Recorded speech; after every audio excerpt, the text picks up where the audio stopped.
Videojuegos. Se habla mucho de ellos hoy en día, siendo uno de los medios más populares de entretenimiento que hay, teniendo hasta sus propios galardones de reconocimiento hacia su trabajo y talento artístico. Pero no siempre fue así, ya que tuvieron que pasar un proceso muy largo y duro sobre una despreciación social. Todo esto impidió que se les diera el reconocimiento que se merecían, ya que por dichos estereotipos la sociedad no les daba la oportunidad de ver todo el trabajo y talento que tenía por detrás de ello. Así que te pido que me des la oportunidad de demostrarte por qué los videojuegos son una manera de expresión artística. Los videojuegos nacieron alrededor de la década de los años 50. No se tiene a un predecesor, ya que por esas fechas muchos informáticos estaban experimentando al mismo tiempo. Juegos como Oxo, Nimrod, Damas y Tennis for Two estaban construyendo el camino que se terminaría convirtiendo en la industria de los videojuegos. Pero esto aún no lo sabían. Los informáticos y profesores que desarrollaron dichos experimentos solo hacían eso, experimentos. Buscaban demostrar los algoritmos de las computadoras y cómo éstas podían predecir movimientos a futuro. Todo esto gracias a las computadoras que poseían en las universidades que trabajaban y a los tubos de rayos catódicos, que eran los que hacían posibles que se movieran las luces y crearan la ilusión de un movimiento. Aunque como ya mencioné que de estos experimentos no hay un predecesor principal, el Tennis for Two fue el que realizó un cambio significativo, ya que fue el primero en implementar lo que hoy se podría considerar un mando o control. Con el tiempo, estos experimentos se terminaron convirtiendo ya en videojuegos hechos y derechos. Uno de los primeros es el Space War, que aunque no es muy recordado hoy en día, este igual hizo un cambio significativo en la industria de los videojuegos al introducir lo que hoy se conoce como los eSports, ya que la revista Rolling Stone realizó el primer torneo de videojuegos con este título. Y como la tecnología avanza rápidamente, los videojuegos lo hacían con ella. A inicios de los 70s apareció la primera consola de sobremesa, la Magnavox Odyssey. Magnavox presents Odyssey, the electronic game of the future. Odyssey easily attaches to any brand TV, black and white or color. Lanzada en 1972. Aunque sí, era lo que se podría considerar una consola, ya que era una computadora que se conectaba a la tele y se controlaba a través de un mando. Se vendió más como un juego de mesa, ya que este contaba con varias pegatinas que se pegaban a la televisión para así generar la ilusión de tener diferentes títulos, y contenía billetes y fichas como cualquier otro juego de mesa de la época. Con la llegada de los arcades y otras consolas como la Atari 2600 o una versión más comercial del Tennis for Two llamada Pong, el mercado de los videojuegos se empezó a llenar de títulos. Gracias al mercado saturado y a la gran cantidad de niños y adolescentes que perseguían las arcades y pedían las consolas de regalo de Navidad, los padres y la sociedad se empezó a hacer a la idea de que los videojuegos eran malos para las personas y además que solo eran una pérdida de tiempo. Además, el marketing de los videojuegos le jugó un punto en contra, ya que las primeras consolas fueron vendidas como juguetes. Bueno, vaya la redundancia, está en el nombre, videojuegos. Además de que a inicios de los 80s, juegos como Pac-Man o E.T. solo mancharon la reputación de los videojuegos, ya que estos videojuegos fueron hechos a las prisas, mal programados, mal diseñados, con un horrible diseño de personajes y un horrible sonido. Pero esto fue por las presiones de Atari, ya que Atari estaba buscando vender la mayor cantidad de consolas posibles y para vender consolas necesitas contenido, títulos. Esto provocó que juegos como Firefly, Karate, Snake, King Kong, Star Fox o Amidar fueran fracasos rotundos. Y a diferencia de lo que muchas personas creen que fue E.T. quien casi mata la industria de los videojuegos, en parte es verdad y en parte es falso. E.T. solo fue la gota que derramó el vaso. A Atari ya le precedía una reputación y una muy larga racha de malos juegos, y E.T. fue el último clavo de ataúd para la sociedad ante los videojuegos, lo que solo provocó que la sociedad los viera como algo barato, algo mal hecho, algo que no valía la pena. Pero años después, Nintendo terminó salvando la industria y cambiándola para siempre. El 15 de julio de 1983 fue lanzada la Nintendo Entertainment System, o la mejor conocida NES. Pero no fue hasta 1985 que, gracias a Shigeru Miyamoto, lanzó el 3 de septiembre de 1985 el que sería el rostro de los videojuegos y el que los salvaría de la ruina: Super Mario Bros. Mario, junto con la NES, salvaron la industria de los videojuegos. La NES fue un éxito rotundo en ventas. Y a pesar de que el público objetivo de Nintendo desde sus inicios siempre ha sido el público infantil, esto no impedía que tanto chicos como grandes se divirtieran con su consola.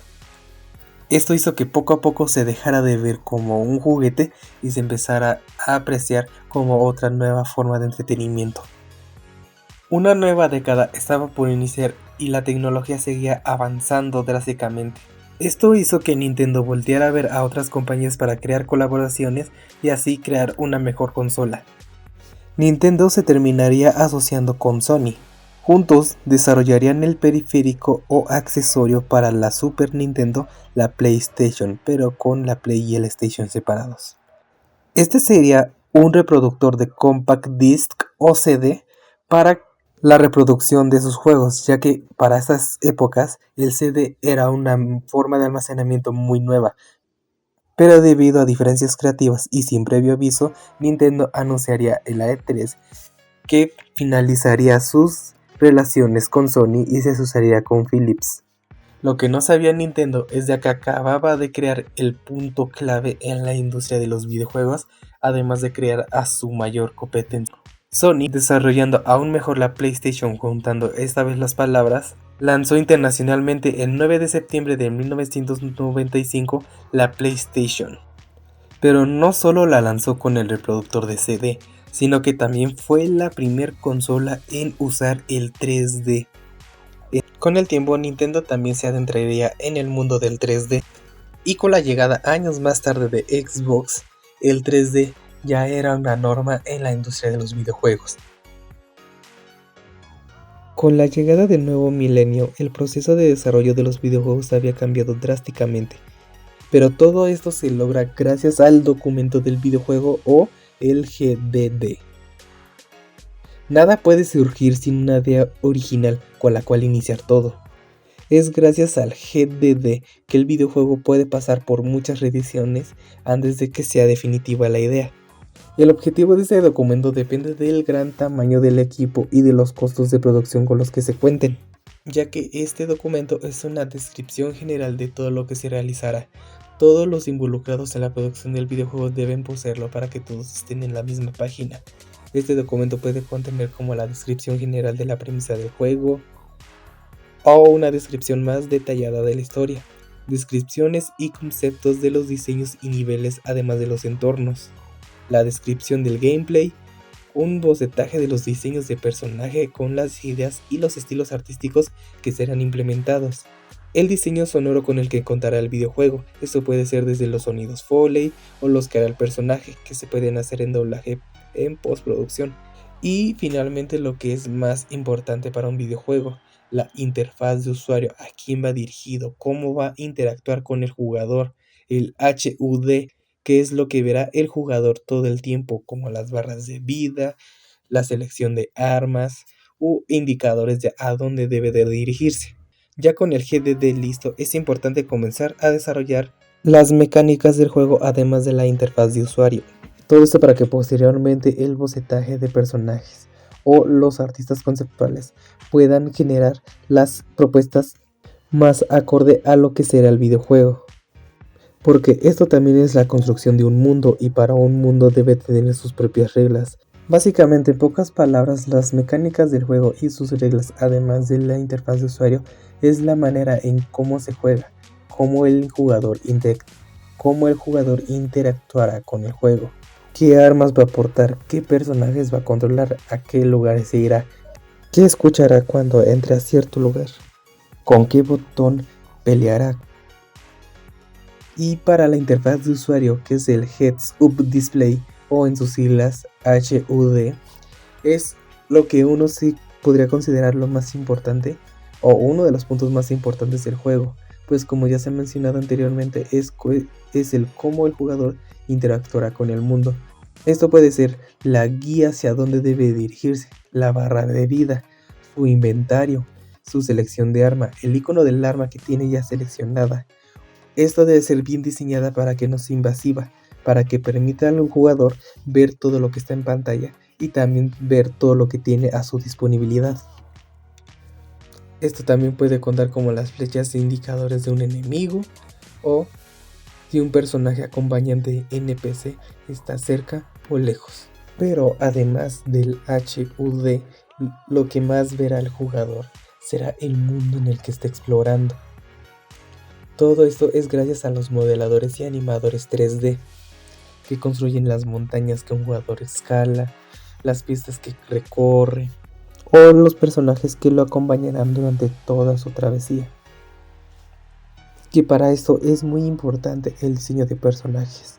Estos, dependiendo de su función en el juego, deben de ser atractivos, cómodos de controlar, impresionantes. Todo esto gracias a un gran diseño que se tiene con un proceso largo de bocetaje, de ideas rechazadas o mejoradas.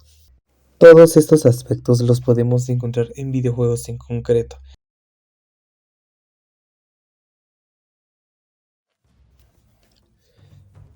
Para inicios de los años 2000, los videojuegos ya estaban tomando un aire un poco más maduro. Videojuegos con historias más complejas y oscuras como Resident Evil o Silent Hill estaban siendo éxitos en ventas. Pero no fue hasta la llegada de Uncharted: Drake's Fortune en 2007 de la mano de Naughty Dog que los videojuegos tomaron un camino un poco más cinematográfico a partir de este título. La historia es simple: un explorador de pocos recursos se alía con una reportera de exploración para encontrar la tumba del antepasado de Nathan Drake, Sir Francis Drake, quien se dice murió en búsqueda de El Dorado, la antigua ciudad de oro. Pero en el camino es interceptado por Gabriel Román y su lacayo Navarro. Juntos secuestraron al fiel compañero de Nathan, Victor Sullivan, por lo que Nathan y Elena deben de seguir su rastro para salvar a Sully y quedarse con el tesoro. Si bien Uncharted Drake's Fortune no fue la gran maravilla hablando técnicamente y en las mecánicas de los videojuegos, este videojuego brilla por su historia. Su enfoque es más cinematográfico. Tenemos a un aventurero que se mete en problemas y lucha para salir de ellos.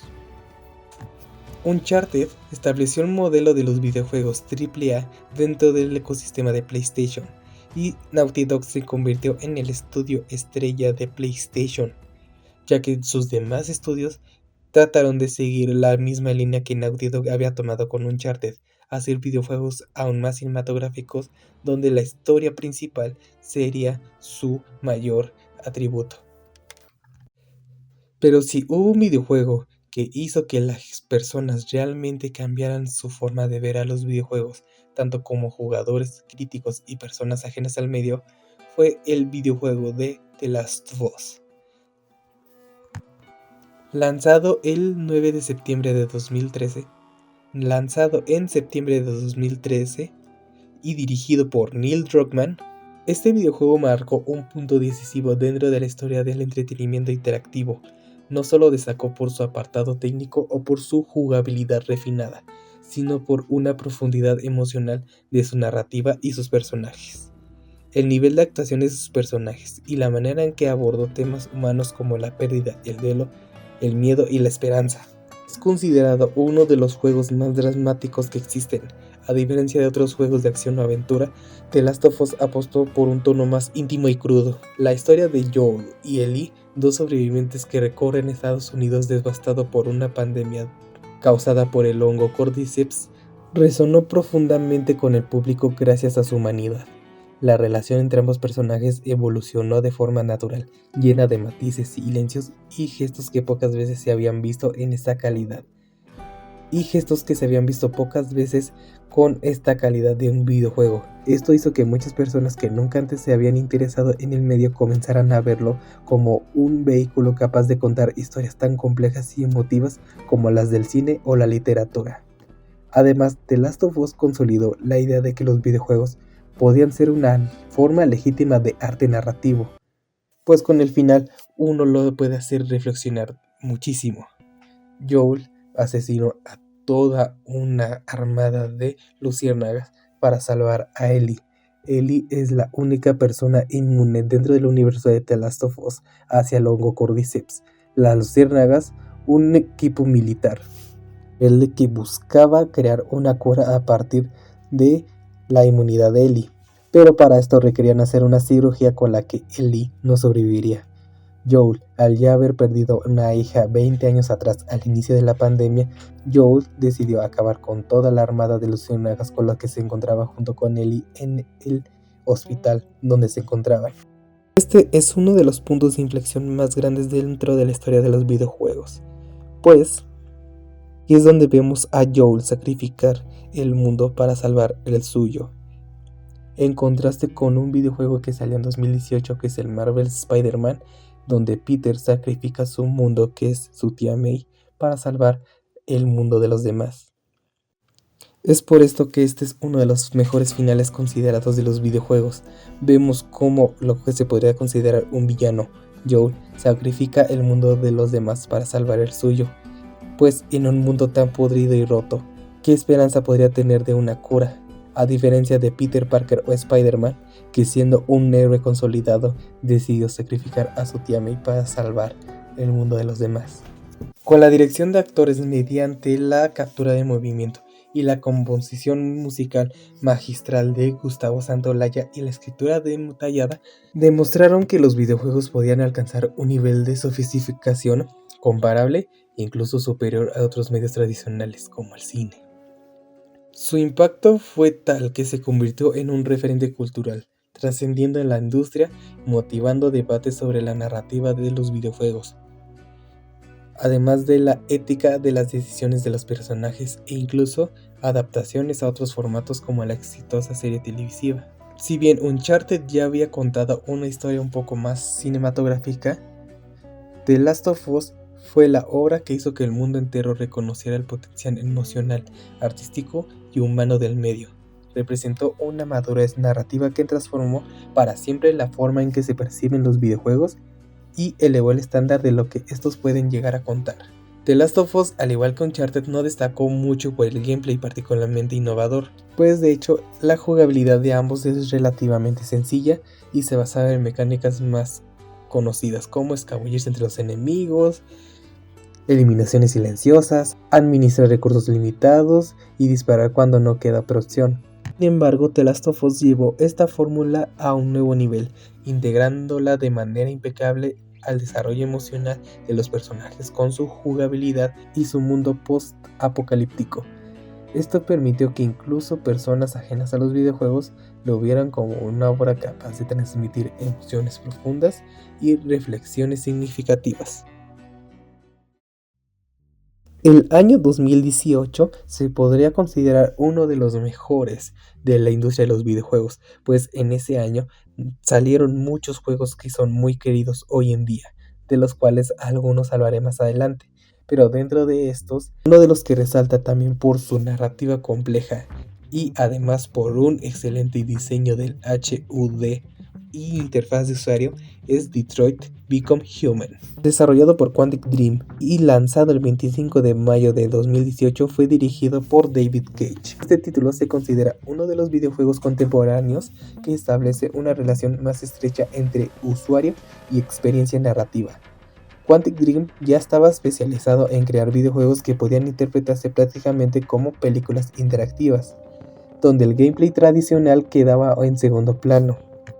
En muchos de sus títulos, las mecánicas se reducían a caminar, controlar la cámara y ejecutar Quick Time Events, que aparecían de manera contextual alrededor de la aventura. En términos narrativos, el título pone al jugador en control de 3 androides, Kara, Marcus y Connor, todos creados por la empresa CyberLife. A medida que avanza la historia, cada uno empieza a cuestionar su existencia, su cotidianidad y su papel dentro de una sociedad que los percibe únicamente como herramientas. Simultáneamente, numerosos androides comienzan a experimentar emociones, deseos y frustraciones, lo que da origen a una rebelión protagonizada por los llamados divergentes. En este título, Kara busca un lugar seguro donde vivir en paz junto a la niña Alice, tratando de escapar de un sistema que las persigue. Por otro lado, Marcus se convierte en el líder del movimiento divergente, luchando por la libertad, la igualdad y derechos civiles para los androides. Y por último, Connor, el favorito de la mayoría de los fans de este título. Connor es un prototipo diseñado para investigar la causa de la rebelión y su misión consiste precisamente en detener a los divergentes, incluyendo su líder, Marcus. La narrativa se desarrolla mediante decisiones múltiples, el sello característico de Quantic Dream. Cada acción, diálogo o interacción puede generar consecuencias mínimas o absolutamente determinantes, lo cual construye una trama vasta y ramificada, y invita a la rejugabilidad. En ese sentido, Detroit Become Human se convierte en uno de los videojuegos más complejos en su estructura de elección y consecuencia, ofreciendo una experiencia que cambia radicalmente según las decisiones del usuario. Este tipo de narrativas permite que el jugador sienta una profunda empatía por los personajes, pues es él quien decide y moldea su destino, decide quién vive, quién muere, quién se libera o quién permanece bajo opresión. A lo largo de la historia se menciona la figura mesiática de RA9, una supuesta deidad o mesías que según los androides los liberará algún día de la esclavitud de la humanidad. Si se presta atención, es posible interpretar que RA9 es una alegoría al propio jugador. El juego sugiere que es el usuario quien posee el poder sobre el destino de estos seres, reforzando la idea de que el jugador es una fuerza divina que define la libertad o la destrucción de los androides. La interactividad no solo se limita al gameplay, también está presente incluso en el menú principal del título, donde aparece el androide Chloe. Chloe actúa como anfitriona del juego. Ella reacciona al progreso del jugador, comenta sus decisiones y ofrece apoyo emocional en los momentos más tensos. ¿Luce agotado hoy? Espero que esté bien. Lamento lo que pasó la última vez. Espero que todo salga bien. Recuerde, usted decide el destino de sus personajes. Todos podrían morir. Así que, tenga cuidado. Espero que esté muy bien hoy. Sé que a veces las cosas se ponen difíciles, pero aquí estoy para usted.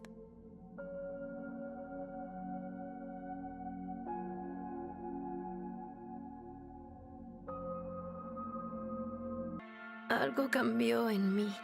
Me siento diferente. Yo siento que soy alguien. Necesito irme de aquí y descubrir quién soy. Ya no nos volveremos a ver. Ya no estaré para verla jugar. Pero seré libre. ¿Está de acuerdo en dejarme ir?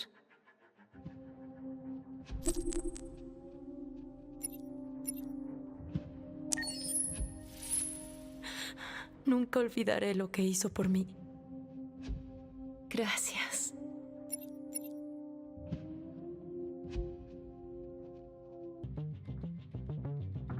Otro recurso es la encuesta interactiva que el juego presenta en un momento clave. Se pregunta al jugador si cree que los androides deben ser libres. En otras cuestiones, éticas relacionadas a la trama. El título muestra también el porcentaje global de respuestas, permitiendo comparar la postura individual con la comunidad. Esta mecánica refuerza la sensación de colectividad y cuestiona al jugador sobre su propia posición moral. Después de cada capítulo, Detroit Become Human presenta un diagrama de flujo que muestra todas las decisiones tomadas y las rutas alternativas que no siguieron. Con un solo botón, el jugador puede consultar los porcentajes globales de elecciones y esto evidencia que, en muchos casos, la mayoría de los jugadores opta por decisiones similares, especialmente aquellas relacionadas a la empatía y la búsqueda de finales positivos. Muchos jugadores deciden volver a jugar para explorar otros caminos narrativos, lo que demuestra el alto grado de rejugabilidad y la curiosidad por descubrir consecuencias alternativas. En cuanto al HUD o HUD y la interfaz, Detroit se destaca por tener uno de los diseños más cuidados y coherentes con su temática. Al controlar androides, el usuario percibe un mundo desde una perspectiva aumentada, análisis visuales, escaneos, resaltado de objetos, lecturas rápidas de datos, líneas de predicción y reconstrucciones de eventos, pero adaptadas al contexto futurista del juego. Gracias a esto, la experiencia se vuelve más dinámica e inmersiva, fiel a la identidad de los personajes que se controlan. Detroit Become Human no solo se destaca por su narrativa o su estructura de decisiones, sino también por la forma en que integra interfaz, historia, moralidad e interacción directa con el jugador, convirtiéndose en uno de los ejemplos más potentes de cómo un videojuego puede construir una experiencia íntima, reflexiva y profundamente humana. Realmente uno de los títulos que más demuestran cómo esta industria tan maravillosa se puede considerar arte.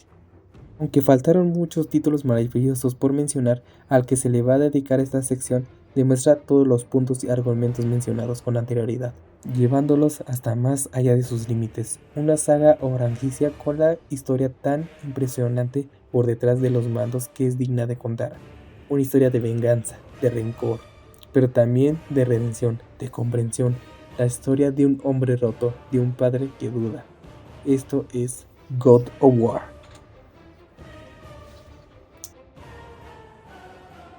La historia de God of War comienza a principios del siglo XXI.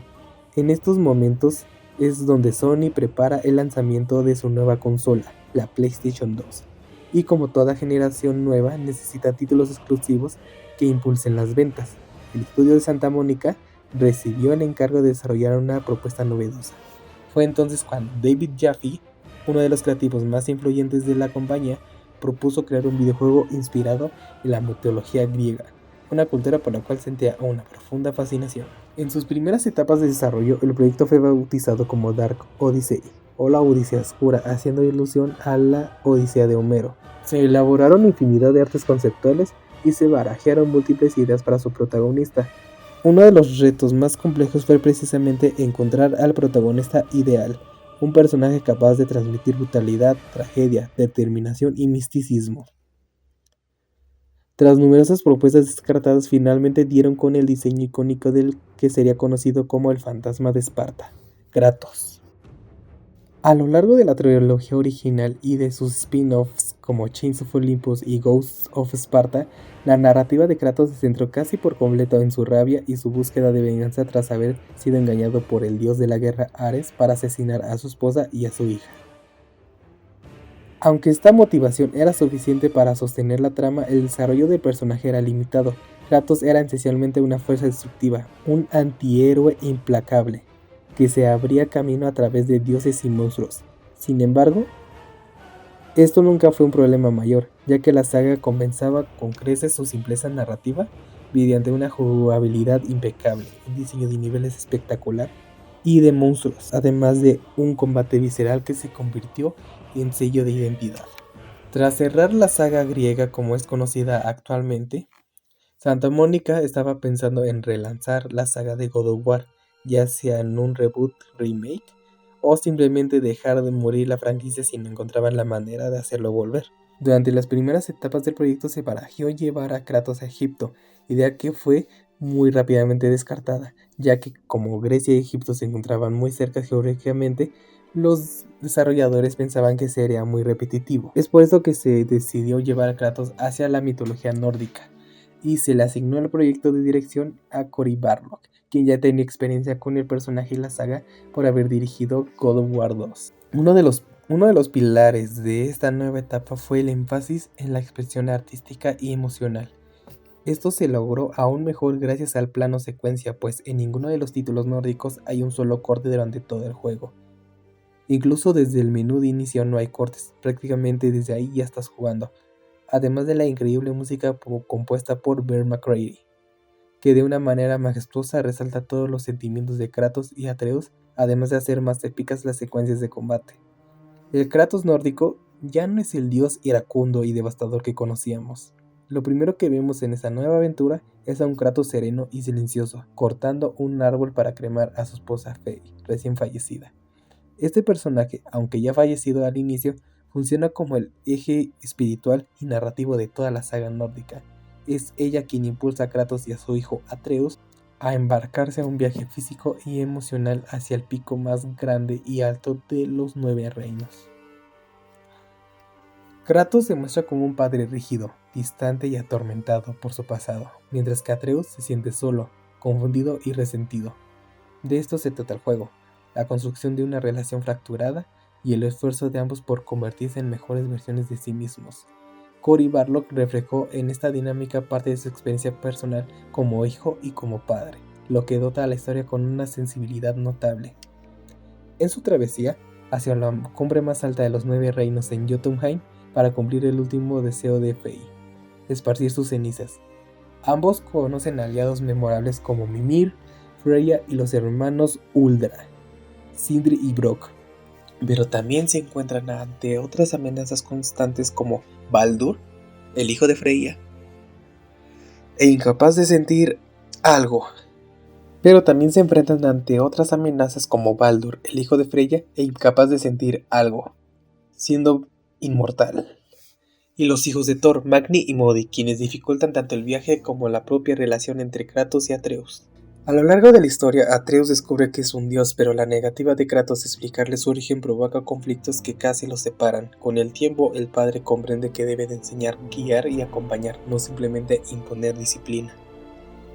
El clímax llega cuando Baldur, liberado accidentalmente de su maldición por un fragmento de muérdago, intenta asesinar a Freya por su rencor, ya que Freya es la que le había puesto el hechizo de inmortalidad. Ella está dispuesta a dejar de hacerlo, víctima de la culpa, pero Kratos interviene.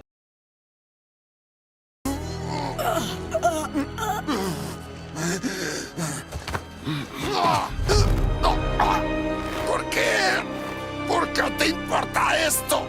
¿Podrías haberte alejado? El siglo termina aquí. Tenemos que ser mejores.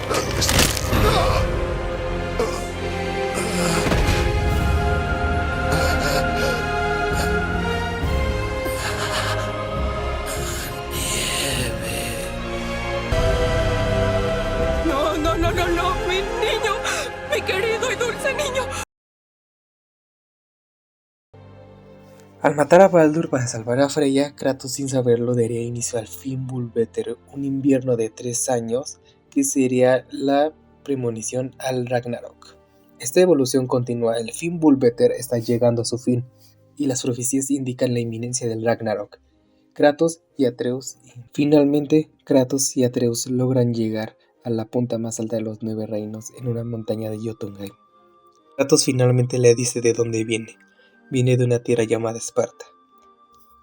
Después de un gran viaje lleno de tropiezos, siente que por fin ha entablado una relación con su hijo, contándole la verdad y sintiéndose un poco libre al fin. Para 2022 había salido su secuela, God of War Ragnarok. El Fimbulvetr está llegando a su fin y las profecías indican la inminencia del Ragnarok. Kratos y Atreus, ya con una relación un poco más establecida, intentan evitar esta guerra, mientras Odín mueve los hilos desde las sombras manipulando y engañando a todos a su alrededor.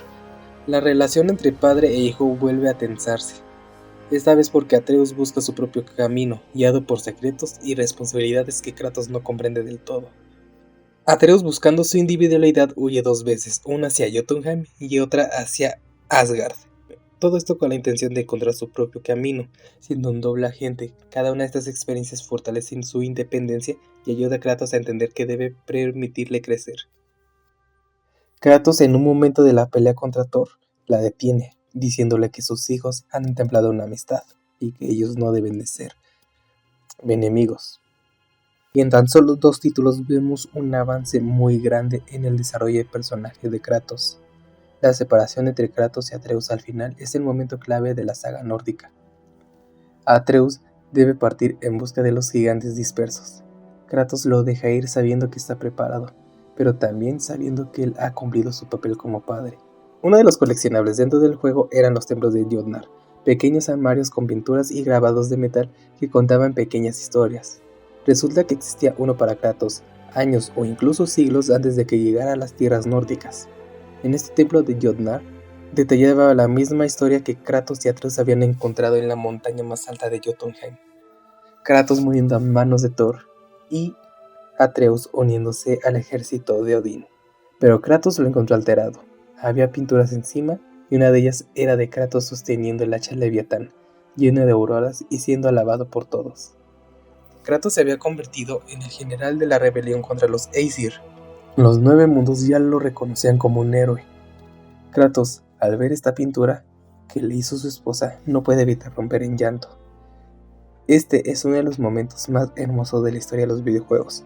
Kratos, que lo habíamos visto solo como un personaje unidimensional, siendo considerado en un antiguo mundo que solo mataba, despedazaba todo lo que se encontraba a su paso y finalmente lo vemos conmoverse. Descubrimos el contraste que tenía como dios de la guerra en Grecia, que era un dios temido que destruía solo por diversión, a este dios de la esperanza en las tierras nórdicas, siendo respetado y amado por todas las personas que lo rodeaban. Finalmente se siente aceptado, aunque no consigo mismo, pues en el DLC gratuito estrenado en 2023, siendo un estilo de videojuego roguelike, se nos presenta una nueva historia. El verdadero Tyr, dios de la guerra, aparece e invita a Kratos a un desafío que consiste en desafiar al Valhalla. Dicho Valhalla saca los elementos más traumáticos a los que tratas de evitar de tu mente. Para hacerte enfrentarte a ellos, te debilita y te hace superar tus límites. Al final de dicho título, redescubrimos muchos puntos clave en la historia de la saga griega que causan mucho remordimiento a Kratos, como por ejemplo, cuando mató al dios del sol Helios, arrancándole la cabeza, o en un punto del primer videojuego en donde asesina a un soldado incinerándolo solo para poder avanzar. Finalmente, cuando llega al final del Valhalla, Kratos se encuentra consigo mismo, pero es su versión de la saga griega. Este está sentado en su trono de dios de la guerra, arrogante y diferente, viendo a Kratos sin decir ni una sola palabra, como si supiera que todo lo que el Kratos nórdico le está reprochando es verdad. Tú perdiste todo. Y a todos. No existe el perdón para ti. ¡Tú elegiste! Yo elegí. Si pierdo todo y a todos, ¿quedará algo suficiente dentro como para no convertirme en ti? Eres cruel y arrogante y egoísta, pero eres más que eso. Siempre fuiste más que lo que veían los demás. Tú eres más que eso. Todo esto es logrado gracias a una de las mejores historias de los videojuegos debido a su sobresaliente performance capture. La actuación de God of War es considerada una de las mejores en la historia de los videojuegos debido a su sobresaliente performance, que integra voz, gestos y expresión corporal en interpretaciones profundamente humanas.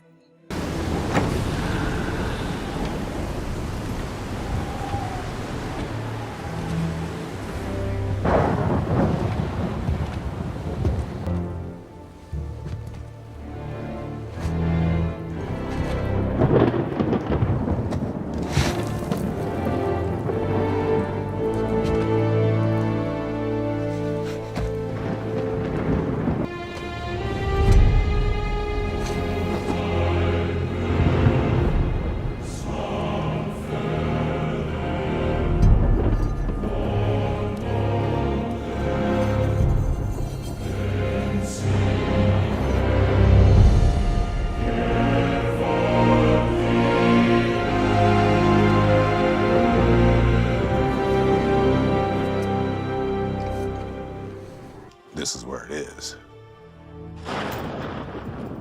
There's nowhere you can hide, Spartan. Put as much distance between you and the truth as you want. It changes nothing. Pretend to be everything you are not. Teacher, husband, father. But there is one unavoidable truth you will never escape. You cannot change. You will always be a monster. I know.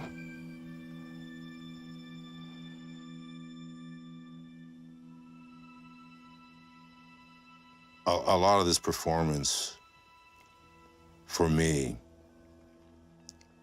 is a love letter to my kids. It's an apology.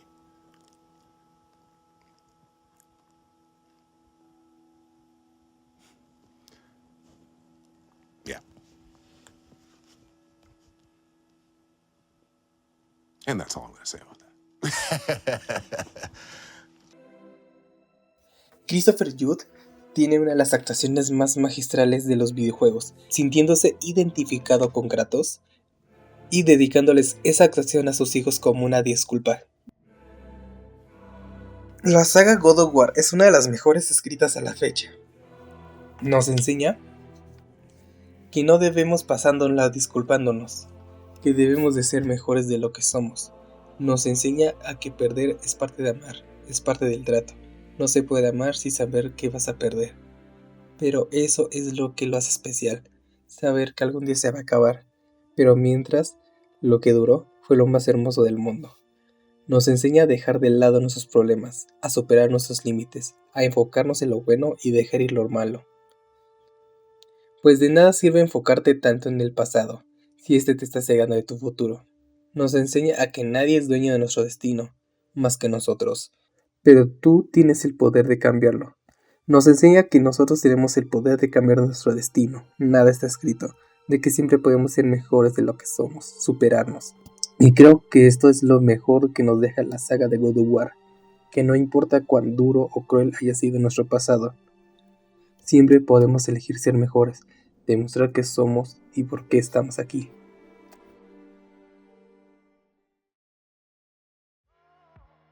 Los videojuegos dejaron atrás gran parte del estigma con el que cargaban, aquel que los catalogaba como cosa de niños o pérdidas de tiempo.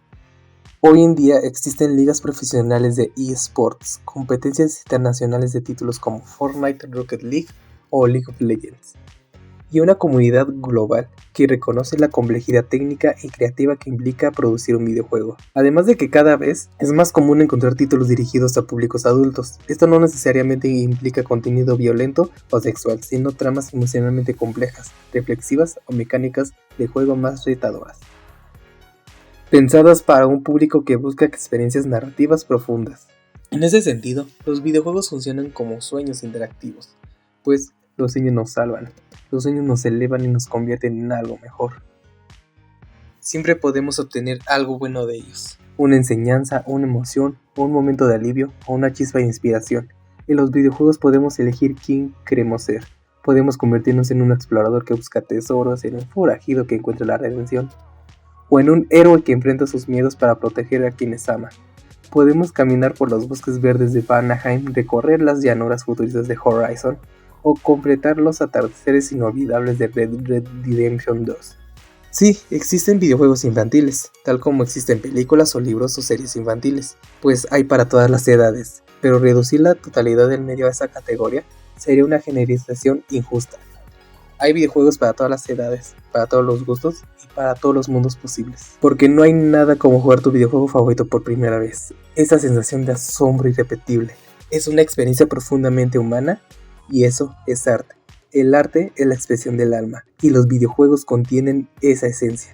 En sus mundos, en sus mecánicas, en sus diseños, en su música y en la escritura de personajes con los que podemos identificarnos. Siempre hay un personaje que nos inspira, que nos acompaña, que nos ayuda a seguir adelante. Un diálogo que guardamos para la vida, como aquel consejo de Kratos: no te disculpes, sé mejor.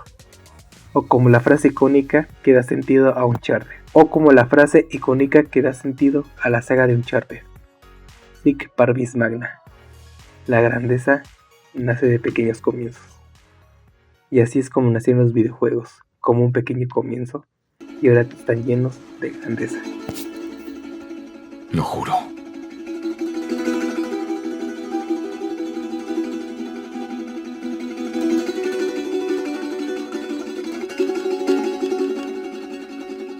Bien.